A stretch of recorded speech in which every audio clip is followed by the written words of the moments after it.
You're listening to Conversations with Garmamie. On Saturday, April 21st, the Ottawa Sports Council held its 6th Sports Summit at the Nepean Sailing Club. Hosted in partnership with Ausome Ottawa and the Abilities Centre Ottawa, the summit focused on inclusion in sport for people with disabilities. What makes an inclusive environment thrive? How can we start to take the necessary steps towards inclusion? These were some of the questions asked at the summit. The summit was facilitated by Julien Leblanc. Stuart McReynolds from the Abilities Centre Durham led the day with his keynote on why inclusion in sport is so important. Following Stuart, Ian Mendes facilitated a panel of sport advocates from local community sports organizations who shared their insights and best practices into how to make sport organizations more inclusive, followed by a hands-on workshop on inclusive strategies. Visit the Ottawa Sports Council's website for more information on all the summit speakers at sportsottawa.ca. This event has been developed to provide local community sports organizations with an opportunity to network, learn, and discuss relevant issues.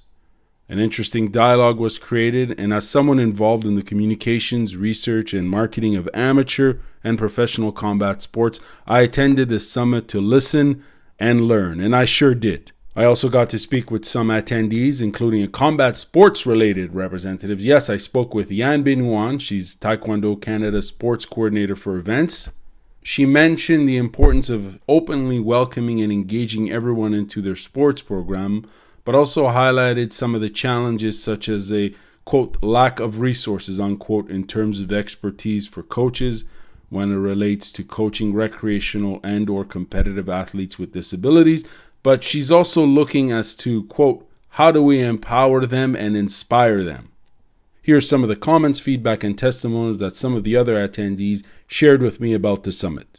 It turns out he loves to do sports, and he's pretty good at every sport that he tries to do, and so he feels more accepted, like he's part of the larger community, and not like the guy with the behavioral issues. Because otherwise, when he goes places, he's the guy who always does what you're not really supposed to be doing. Right. Like pulling fire alarms.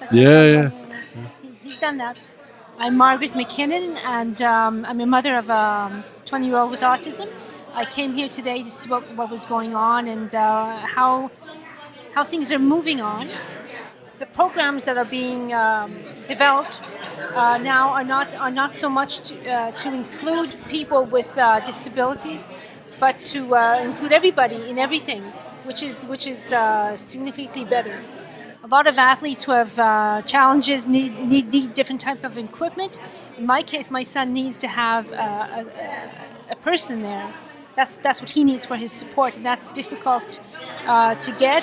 Those people are difficult to find and to train, and then sometimes it's hard to get different organizations to accept that as a necessary part of my son's, ability to participate.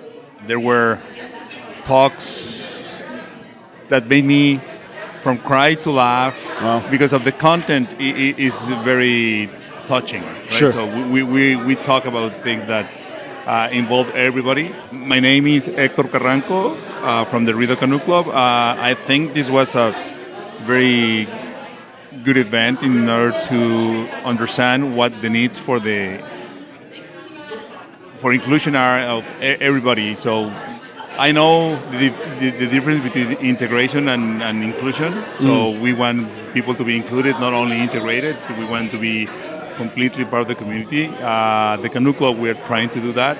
And yeah, I think there's very good opportunities and things that I heard here that could help us a lot. My name is Barbara Jones, and I'm the CEO and founder of Staybility, Staybilety. I spell it because there is a bit of a play on words there. So we're an online accommodation service, a startup, been around for a couple of years and are in growth mode. And what we do is we partner with groups and organizations, colleges and universities, to help them reduce the barriers to participation that accommodation can sometimes represent for groups and organizations.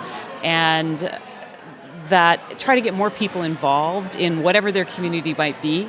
In this case, we're talking about sports today. As our partners, some of our partners are here today. Right. So I'm not exactly sure how the invitation ended up in my inbox, but I saw it and went, you know what? I need to go to this because it's important for us to be really listening to our community and some of the communities that they are working with and working to represent with their sports. Again, it's all about removing those barriers to participation. Through the accommodation piece, of course, we are looking at it a little bit, as a stakeholder in the process. And I was hoping to meet with more people and just better understand what their needs are and to see if there was a way that we could be working with more folks in the Ottawa area. We do need more hosts. We need more people. As a startup, admittedly, we're working to build awareness of what stability is and how we can help engage and enhance existing communities.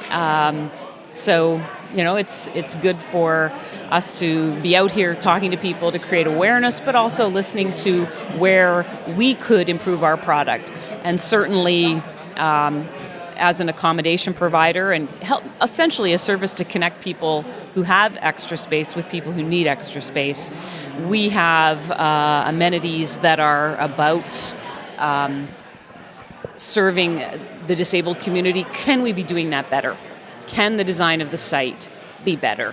Can the way that we are positioning ourselves to potential hosts and potential guests be better to better represent more inclusive communities than we're doing right now? So I'm here to do a little more listening than talking, hopefully. Because our son is really athletic and he loves sports, and he had a really hard time going through the community sports system. And we imagined that there were many, many children who were having the same challenges, but they didn't even like sports. And we all know that physical activity is important for health. So imagine all the kids who aren't being physically active because of their autism. I'm Lisa Vexler, and I'm with Ausome Ottawa. So Ausome is an organization that enriches the lives of families living with autism through sport. It was started by my husband and myself 3 years ago. So Ausome does three things. We train community organizations to work with children with autism. We teach kids physical literacy, which means the skills they need to run, jump, throw, and play in their community. And we provide sports programs where they don't exist for kids with autism, where they're supported and successful. What are parents telling you about? They're telling us that they're relieved and finally they've found a place where their kids can be active without worry. And suddenly their children are blossoming and they're playing after they come to Ausome. And in 3 years, we've had over 200 children come through our program. It's a growing, more and more people are coming in. Our program, our last running program, filled up in 8 seconds. 8 seconds? 8 seconds, it crashed, yeah. Wow, okay. And I mean, it was, it's in a minute. Our programs are free. I should have mentioned that. Oh, wow, So they're, one of the barriers for families living with autism is finances, because some families have to pay out of pocket $40,000 a year for therapy. Some families, others are paying, a few $1,000s. But it's still, no matter how much money you make, that's definitely a big chunk of your income. For sure. As far as today's event, what are your thoughts on this event? This is like the beginning of the very beginning of a conversation that's been needing to happen for a really long time, and I'm thrilled that this room on a sunny Saturday, this room was full, and it's exciting. You're listening to Conversations with Garmamie, brought to you by Public Engagement, a podcast on communications, marketing, and public engagement.